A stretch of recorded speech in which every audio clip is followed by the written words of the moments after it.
Hello, Carol. How are you? Oh, hello, Laura. I'm well. How are you? I'm good. I'm actually very delighted that you're joining me on this segment of Mindful Leaders from San Francisco today. Carol, with all of your accolades, you don't need an introduction. But for those who don't know who you are, I will start by stating that you are an award winning author. Your novels include Rise the Euphrates, which is an international bestseller. Three Stages of Amazement, which is a New York Times bestseller, and the newly released Vera. About 18 years ago, you co founded with your husband, Tom, the nonprofit entitled Narrative, a digital publisher of poetry, of fiction, of essays, and art. So through Narrative, I find out that you publish or you help publish hundreds of authors, and you give free access to a digital library that includes more than 1,000 or thousands of works of literature. Mhm. You also co-founded Narrative in the Schools, which I find beautifully supports teachers and students from underprivileged communities around the world with free tutorials, lesson plans, and many, many other resources. So, with that introduction, Carol, I'm going to dive right into the topic that frankly stimulates me the most. You are originally Armenian from your father's side. Your father's parents were not direct survivors of the Armenian genocide.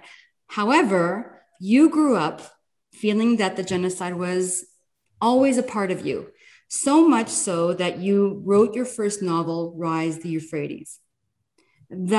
So this novel touches upon the topic of the genocide, and I'm curious to know how you experienced this connection to the genocide, to this Armenian collective trauma.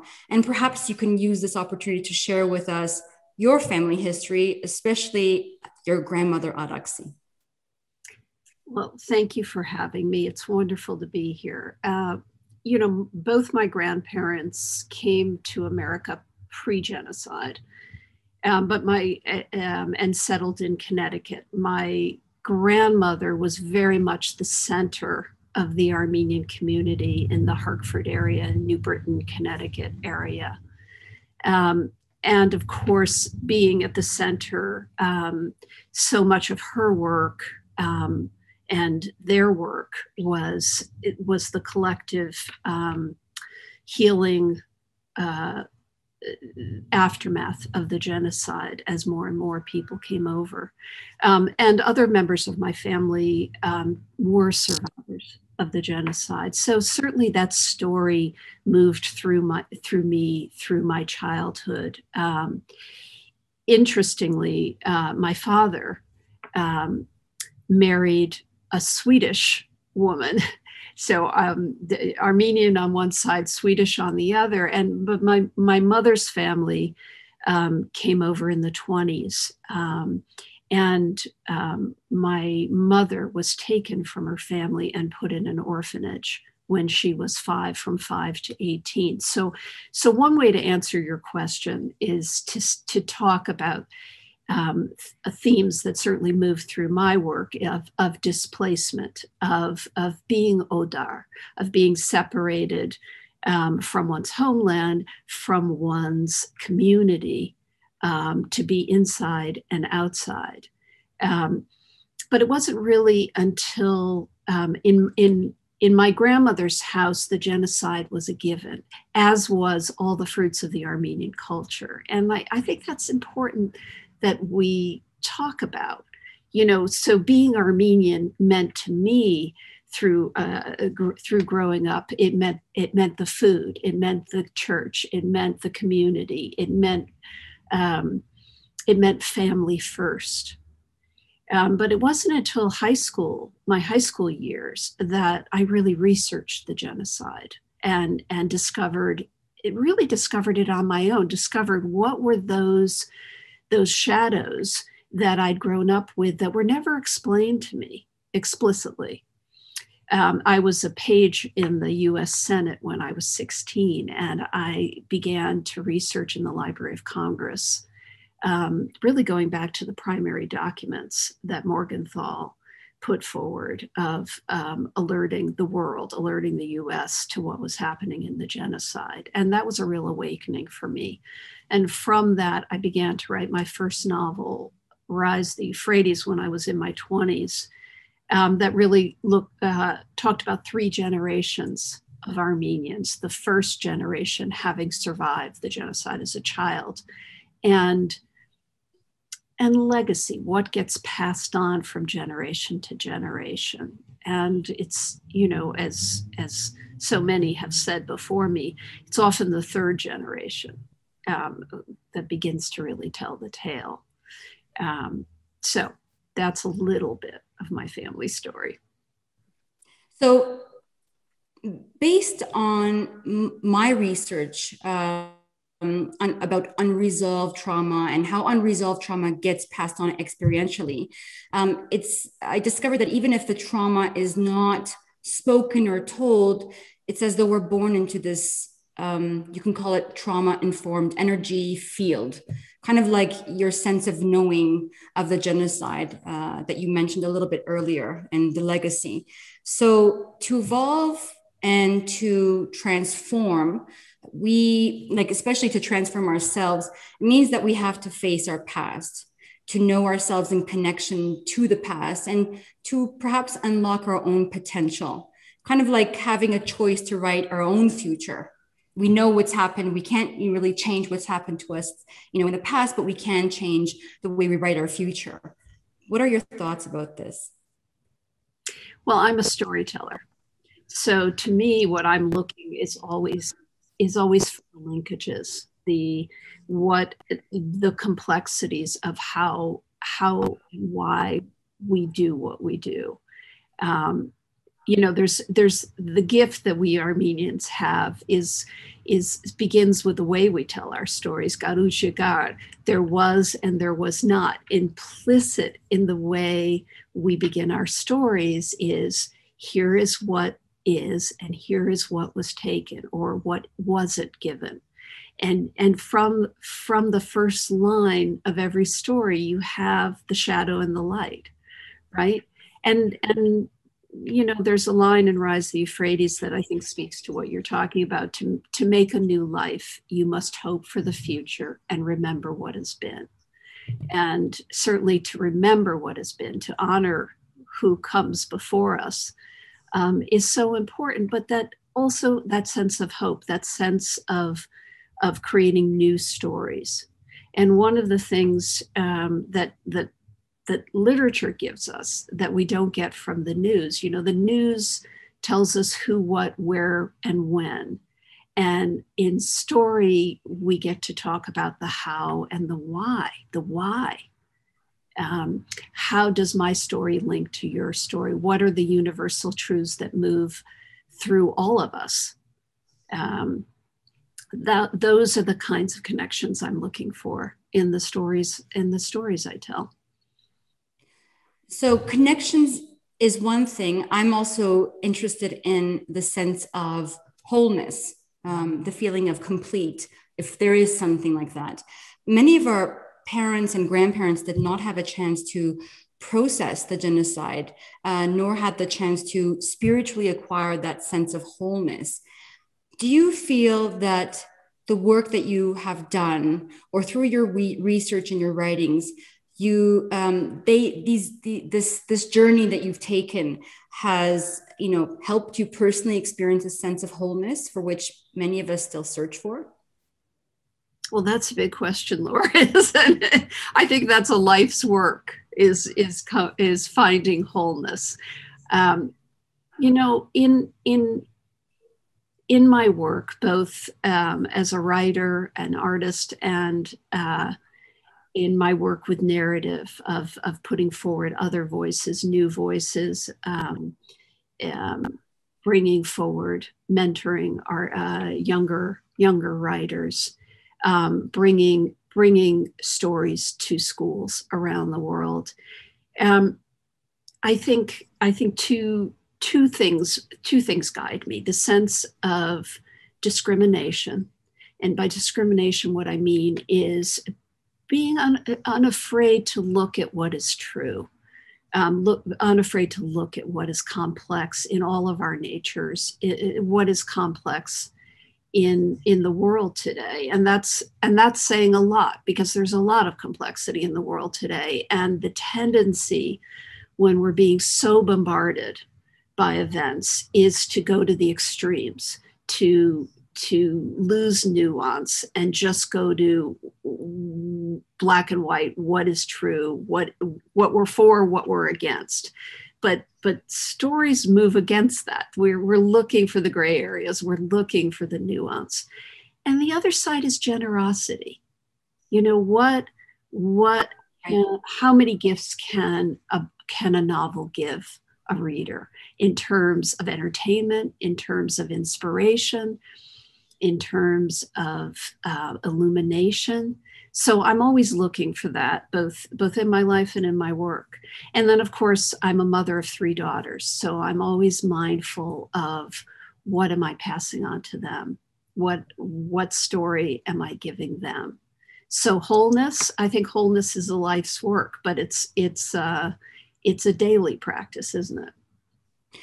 Yeah, it is a daily practice. It's difficult to actually be aware or conscious of that in many cases. I think sometimes there are certain things in our life that nudge us, to think about, to be conscious and aware. And sometimes we're just kind of unconscious. And this is where I think a writing process, probably for me, I'm just thinking, how would that help me therapeutically, try to make sense of what I've survived or what I've inherited or what I want to live by. And when you talk about your daughters, your 3 daughters, I recall that you mentioned that, there are certain messages that you've wished to pass on to them.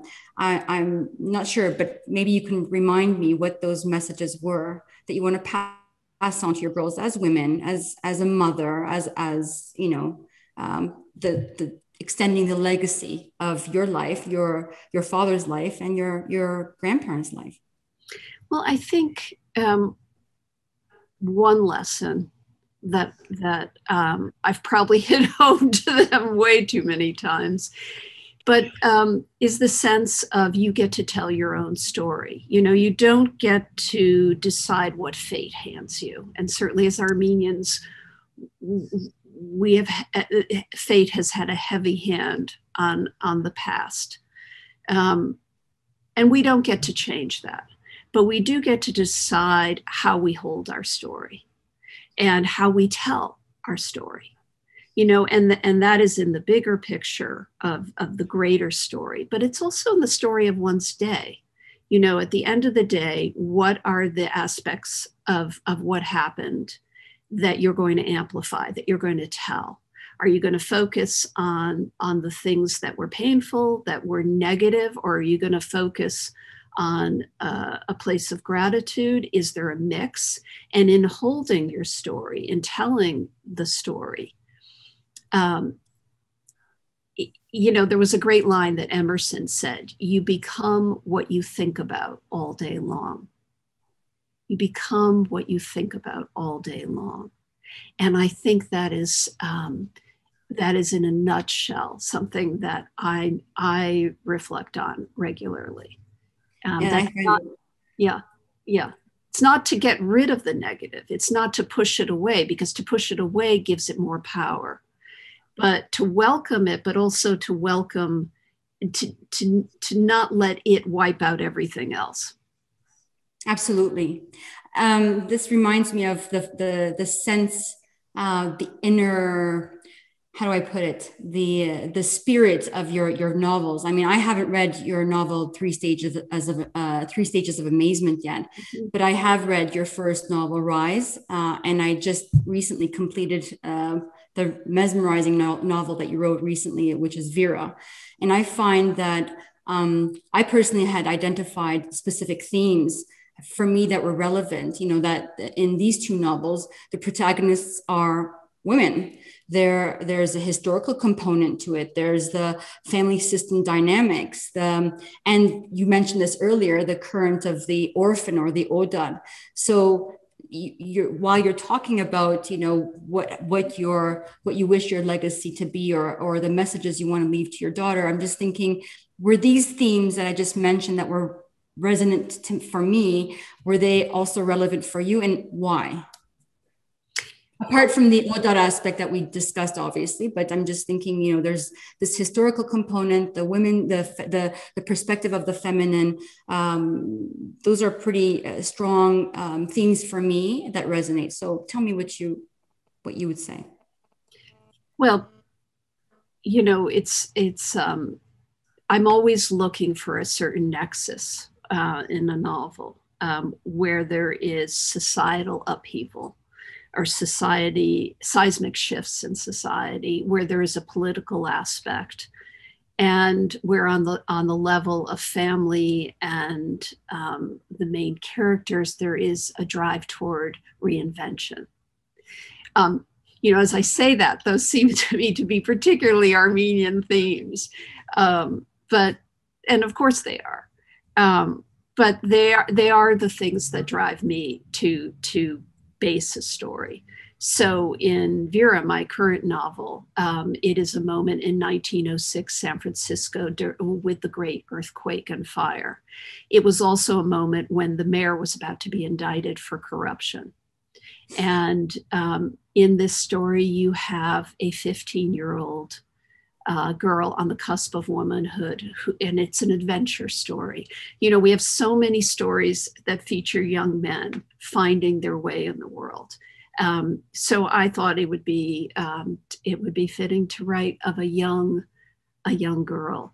But the story is also told by a narrator who is the older, much older character. She's over 100 years old, and that sense of how to tell the story that is political and societal, but to tell it from this older woman's point of view of where she's dispensed with anything that's unnecessary in the telling, and she's winnowed it down to what is most true.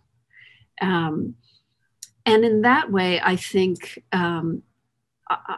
I think when you talk about the feminine, I think there is a way in our culture right now where the masculine is overemphasized, much to our I don't want to say regret, but it's the feminine comes forward and provides more linkage, more return to what is moving essentially through our hearts and our souls. That's not to say it's girly. You know, I think often it's trivialized, but it's got its own circular aspect that interests me. Right. I'm going to turn to what you started to do with narrative in the schools. I believe serving others is a way for many of us to feel fulfilled and even soulful. You seem to do this with narrative in the schools. What was your personal goal when you initially thought of developing these nonprofits? When we started Narrative in 2003, I mean, really, it was the beginning of the digital age. The New York Times wasn't online yet. It was really the beginning. And what what we saw is increasingly writers would be marginalized if they didn't get on the digital train. And so our commitment was to publish excellent work, both by known writers and to bring forward emerging writers, but to make it free, access free, to encourage reading.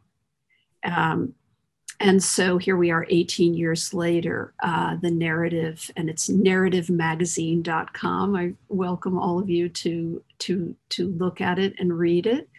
There are thousands of stories, poems, essays, novel excerpts in the Narrative library, and all to be read, all to be enjoyed. Everything we've ever published is there. And you can search by theme. So what's happened organically is we have a global readership, and organically teachers have come to it. Teachers who don't have the resources to buy books. They found it and they're teaching from it. So we launched 8 years ago Narrative in the Schools, from requests from teachers around the world. How can we better support you? So not just the narrative library, but video tutorials, a yearly contest for high school students. This year we heard from 19 countries, little pockets of India, Serbia, different villages in Africa who are using the narrative library. And these students wrote poems on the theme of escape, and amazing poetry. So this is just something that just feels, it feels fulfilling. It's been a labor of love, and we carry on. But we also, we have over 100 volunteers around the world working with us, and a core staff, and support from amazing people. It would be something interesting. I'm curious to know if teachers or scholars or potential authors or students actually use this in Armenia.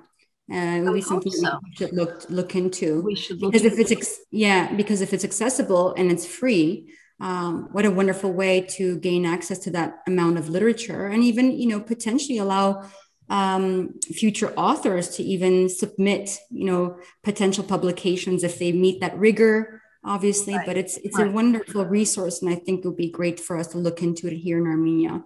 There are universities. Universities around the world who are using it as the basis of English literature. Right. And I would love that. I would love it to open doors in Armenia. I have to look into that for sure. There are a few questions I have, but I think I'm going to end it with this one particular one.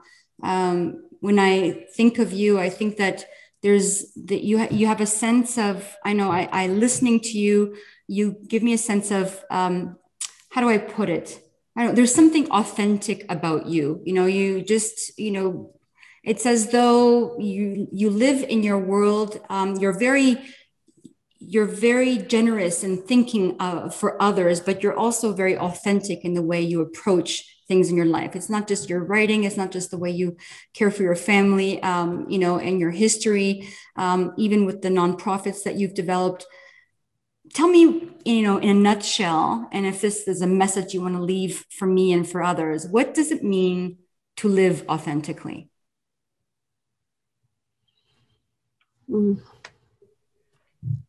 It's a good question, Laura. And thank you for that. I think every day, I don't think of life and work as particularly separate things. I love my work. I